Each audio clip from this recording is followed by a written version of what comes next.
బండి కొంటే నడి రోడ్డు మీద ఆగిపోతే మీకు ఏమనిపిస్తుంది? సో బండి కొని 1 year కూడా కావట్లేదు. సో మైనర్ ప్రాబ్లమ్ చాలా వచ్చినాయి. అందులో ఇప్పుడు చూపించే ప్రాబ్లం మాత్రం మనల్ని చాలా ఇబ్బంది పెట్టింది. సో ఇది నడి రోడ్డు మీద ఆగిపోయింది విత్ లేడీస్ డ్రైవింగ్ చేస్తుంటే. సో చుట్టుపక్కల ఉన్న కూడా భయపడరు ఇది చేసే సౌండ్ కి. ఇంకా వెనకంగా ఏ వెహికల్స్ రావట్లేదు కాబట్టి సరిపోయింది, లేకపోతే మన పని అంతే అవుతుండు. ఈ బండి పేరే ఓలా S1X 4 kW మోడల్. ఈ నడి రోడ్డు మీద ఆగిపోయింది. నా పరిస్థితి ఏం గానో అసలు ఎట్లా ఆగిపోయిందంటే నేను కూడా కాదు, బండిని లేడీస్ తోలుతారు అనమాట. ఆ బైక్ మీద ఇంకో వ్యక్తి కూడా ఎవరు లేరు, సింగిల్గానే డ్రైవ్ చేస్తారు. అయితే ఆ బండి నడి రోడ్డు మీద ఆగిపోయేటప్పుడు బాగా వైబ్రేషన్ వచ్చి ఒకసారిగా డర్రు అని సౌండ్ వచ్చేసింది. నాకు బ్రేక్ వేస్తే మనం ఎలా అయితే టైర్ రాసుకపోద్దో సో అలా సౌండ్ వచ్చింది అనమాట. ఇక మనం చేసేదేం లేక ఆ బండిని తీసుకొచ్చి పక్కకు పార్క్ చేసి చూసినాం ఏమైందో. నేను వచ్చేది చూసిన, ఇటు చూస్తే మనకి ఇక్కడ పార్క్ మోడ్ అని ఇలా చూపిస్తుంది. అసలు దీనికి ప్రాబ్లం ఏమైంది అని మెకానిక్ ఉంటే మెకానిక్ కాల్ చేసిన. సో ఆ ఓలా ఎలక్ట్రికల్ షోరూమ్ వాళ్ళ గురించి తెలిసిందే కదా, సో వాళ్ళైతే కాల్ లిఫ్ట్ చేయలేదు. ఇక చేసేదేం లేక మా ఊరు నుండి ఇంకా నల్గొండకైతే 40 kilometerల దూరంలో ఉంది. సో ఇక్కడ నుండి ఒక ఆటో కిరాయి మాట్లాడుకొని దాన్ని బండిలోకి ఎక్కించుకొని ఇక్కడ నుండి నల్గొండకైతే ఆ టైంలో వేసుకొని పోవాల్సి వచ్చింది. విషయం ఏంటంటే ఈ బండి మనకు చాలా ఇంపార్టెంట్ అనమాట, మనం అక్కడిక్కడ తిరగడానికి మన బిజినెస్ కి. సో అందుకని తొందరగా తీసుకుపోవాల్సి వచ్చింది. సరే మనం తొందరగా తీసుకుపోయినాం కదా, సర్వీస్ కూడా తొందరగా ఇవ్వాలని వాళ్ళని అయితే రిక్వెస్ట్ చేయడం జరిగింది. సో ఇక తీరా మనం ఓలా షోరూమ్ కాడికి అయితే పోయి బండి అయితే అక్కడ పెట్టినాం. సో అక్కడ ఉన్న పర్సన్ వచ్చేసి ఒక 1 hour తర్వాత వచ్చి మన బండి దగ్గరికి అయితే వచ్చిండు. ఈ అన్న అయితే మెకానిక్. సో మొత్తం మనకు బండిలో ఏం పోయిందని వచ్చి కూర్చొని మొత్తం అయితే చెక్ చేసిండు. ఇలా చెక్ చేసేటప్పుడు ఏంటంటే మనకున్న బండికి యొక్క పక్కన ఉన్న స్పేర్స్ అన్ని ఇప్పదీసి లోపల బ్యాటరీకి మేనేజ్మెంట్ సిస్టమ్ అలాగే ఇంకా దానికి సంబంధించిన టెర్మినల్స్ అన్నిటిని బాగా చూసిండు అనమాట. సో వాటిని చూడడానికి అయితే కొంచెం టైం తీసుకుండు, 1 hour అట్లా తీసుకుండు. సో చూసిన తర్వాత ఒకటే అన్నాడు, అన్న ఇక్కడ ప్రాబ్లం అయితే కనిపించట్లేదు కానీ దీన్ని సిస్టంలో పెట్టి చెక్ చేయాలని చెప్పిండు. అయితే మనం ఇక ఏం చేసేది లేక ఎన్ని రోజులు పడుతుంది అని అడిగితే సో ఎగ్జాక్ట్లీగా 1 month పడుతుంది అని చెప్పిండు అప్పుడే ఆయన నాకు. సో 1 month ఏంది రిపేరింగ్ అంటే, లేదన్నా 1 month అయితే పడుతుంది ఖచ్చితంగా, దీన్ని మీరు ఉండాల్సిందే. మనకు స్పేరు అది BMS ఏదో పోయింది లోపల, సో అది తెచ్చి వేస్తేనే ఇది నడిచే అవకాశం ఉంది అని అయితే చెప్పడం జరిగింది. అయితే మరి తొందరగా వీలైనంత తొందరగా బండి రిపేర్ అయితే బాగుండని నేనైతే చెప్పడం జరిగింది.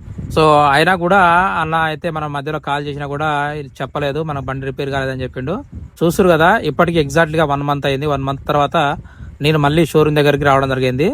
మధ్యలో నేను చాలా సార్లు ఫోన్ చేసిన బండికి, అయినా కూడా ఆయన కాలేదని చెప్పిండు. మంత్ తర్వాత ఇప్పుడు షోరూమ్ దగ్గరికి అయితే రావడం జరిగింది. వచ్చి చూస్తే నా బండితో పాటు ఇంకొక 20 బండ్లు కూడా ఇక్కడ నిలబడ్డాయి. సో వాటికి ఏ ప్రాబ్లం ఉందో ఆ దేవుడికి తెలియాలి. ఇంకా ఓలా షోరూమ్ లో బండి కొనాలనుకుంటే సో మీ బండి కూడా ఇలా లైన్ లో పెట్టుకోవాలి. ఏదైనా చిన్న స్పేర్ పోయినా ఇంకేదైనా ప్రాబ్లం వచ్చినా అని అనుకుంటే మాత్రం బండి కొనుక్కోండి.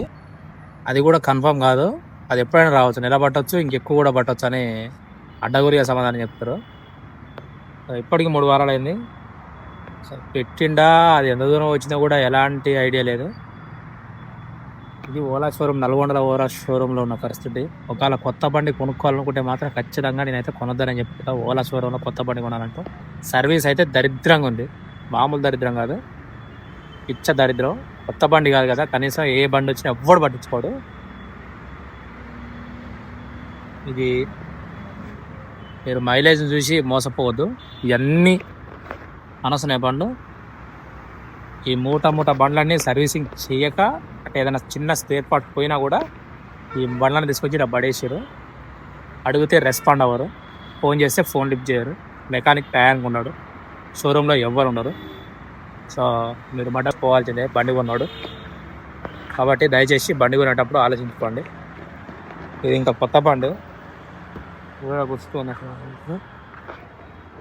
ఇవ్వలేడు షోరూంలో, వచ్చి మాట్లాడదామన్నా కూడా ఎవరు లేరు, అంతే.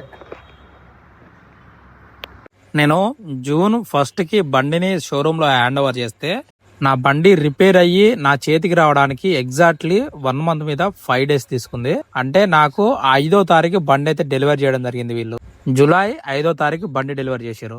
చూస్తారు కదా ఈ బండి ఎండకి ఎండింది, వానకు నానింది. సో కర్రెగుండ బండి తెల్లగా అయింది. ఇంకా దీంతో పాటు తర్వాత ఏం పోతాయో నాకైతే ఏం అర్థం కావట్లేదు. అంటే ఆల్రెడీ వీల్ యాక్సిల్ ఆల్రెడీ బాగా టైట్ అయిపోయింది. ఏంటంటే ఇన్ని రోజులు పక్కకు పెట్టాం కదన్నా, అట్లాగే ఉంటదని నాకైతే సమాధానం చెప్పడం జరిగింది. సో మనం అలా ఒక రైడ్ వేసి బండి యొక్క కంఫర్టబిలిటీ అయితే చెక్ చేసుకున్నాం. ఇంకా మళ్ళా ఎన్ని రోజులు నడుస్తుందో ఏమో.